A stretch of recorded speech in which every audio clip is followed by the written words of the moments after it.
Chapitre 8. Comment travailler avec WordPress pour le cas d'un crayon. Ce chapitre, nous allons voir comment travailler avec WordPress, le cas d'un crayon, les liens utiles et enfin le résumé. 8.1. Comment travailler avec WordPress. Lorsque vous avez décroché plutôt un projet de création de site web, voici les étapes à suivre pour démarrer le projet. 1. Devez acheter un nom de domaine plus l'hébergement. Choisissez un nom de domaine avant même l'achat. Choisissez votre hébergeur pour votre site web. 2. Télécharger et installer WordPress. Ici, vous n'avez pas besoin de télécharger et installer Zamp à chaque fois que vous voulez créer un site internet. Non, Zamp c'est déjà un serveur que vous avez déjà téléchargé. Ça se télécharge une seule fois et l'installation se fait également une seule fois. Donc, pour travailler avec Zamp en local, il faut seulement plutôt activer Apache et MySQL avant de commencer. Mais pour ce qui concerne WordPress, vous devez le télécharger à chaque fois puisque WordPress est en plein mouvement. Il y a des mises à jour qui sont intégrées à chaque fois. C'est pour cela que vous devez télécharger cela et faire l'installation à chaque fois que vous voulez créer un nouveau site. 3. Choisir et installer un thème WordPress. 4.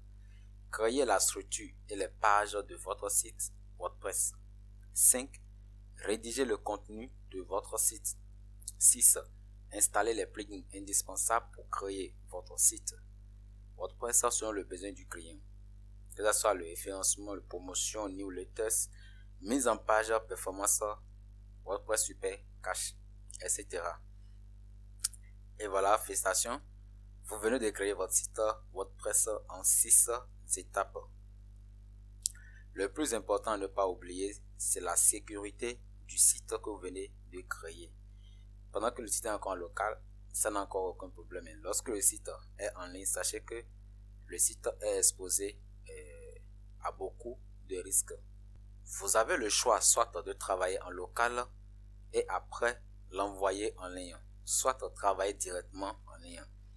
Ma recommandation est celle-ci. En cas du travail d'un client ou même votre propre travail, installez WordPress en local et en ligne. C'est-à-dire vous travaillez simultanément sur les deux. Ici, vous devez toujours exécuter toutes les actions en local puis les transférer sur le serveur en ligne. Ça évite beaucoup d'erreurs et vous permet de mieux travailler. Avec ça, votre client peut se rendre sur l'adresse du site et voir comment le travail évolue de temps en temps.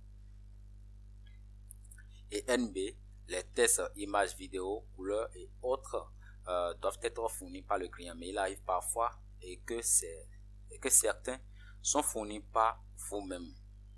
8.2. Lien utile. Premièrement, nous avons la liste des templates. Donc, lorsque vous cliquez sur ce lien, vous serez redirigé et vous aurez une liste des templates disponibles sur WordPress. Secondo, on a les codes de référence. Ici, c'est la liste des fonctions anciennes codes WordPress. Documentation, voilà, tout problème que vous aurez sur WordPress. Lorsque vous allez vous rendre sur la documentation, vous pouvez vous en sortir sans l'aide de quelqu'un. Vous devez savoir que le codex rassemble toutes les informations techniques sur WordPress.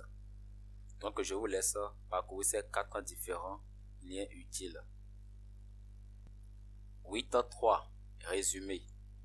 Vous êtes à présent bien outillé pour faire face au métier du développeur WordPress. Le professionnalisme finit par venir lorsque vous vous y mettez et donnez totalement à travers des exercices et encore des exercices. Il n'y a pas de miracle ni le hasard dans le travail. Soit c'est ça, soit c'est pas ça. Si vous voulez être bon dans ce que vous faites, vous devez vaincre la peur et faire le premier pas, puis continuer à vous exercer, faire des recherches sur des recherches et chercher à vous améliorer au jour le jour.